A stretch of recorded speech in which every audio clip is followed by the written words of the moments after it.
Turning now to the cold subject of politics. President Obama and his family are on vacation in Hawaii, and yesterday they attended church at the Marine Corps base. White House Press Secretary Robert Gibbs says it is likely the president will run for a second term. Imagine that. Joining us now is Michael Scherer, White House correspondent for Time magazine. Michael, good morning. Good morning, Russ. Thanks for having me. Now that it's unofficially anyway, game on, can we expect any changes in the president's priorities in these next 2 years of his term?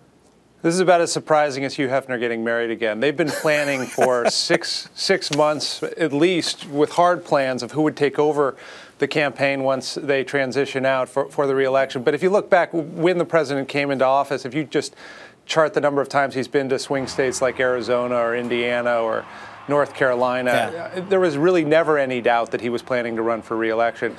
In terms of a shift, it's already happened. You saw it in the lame duck. The president is shifting away from his sort of legacy priorities that the American people weren't very happy with, things like health care, to the economy, to dealing with the deficit, to appealing to independent voters.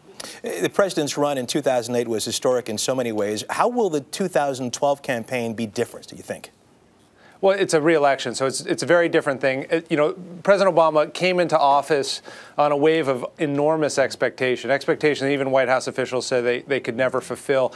Now the American people know President Obama as, a person who is not going to just bring hope and change in broad sense, but is going to struggle like any president has. So he has to run on his record. The White House is hoping, barring unforeseen incidents, that he will be able to run as the person who brought the country out of the worst economic recession since the Great Depression. They use that phrase all the time as the guy who saved the country from this economic downturn. And if you look at the economic projections right now, we should be in much better shape in a year or two. What do you expect the Republicans to hammer on in 2012? Well, they're going to say the hope and changey thing was not real. It didn't bring the appeals that the improvements that you wanted. I mean, you saw a lot of this message in the 2010 race. They were saying, "Are you basically better off now than you were a few years ago?" It's very possible that that even if the economy is improving in 2012.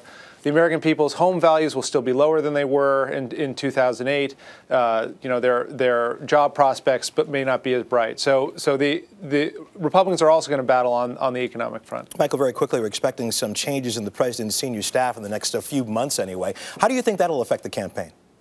The president and the White House have made very clear they don't want a wholesale shakeup. I don't think it's going to be the case that you'll have new gurus come in. I think people are going to rotate out because they're exhausted. It's been a very grueling couple of years. Gotcha. People like David Axelrod are going to be going to Chicago to take over the campaign. Jim Messina, Deputy Chief of Staff, is also going there. But I think you'll see more continuation than change. Okay, Michael. Thank you very much. Michael Scherer of Time magazine. We appreciate it.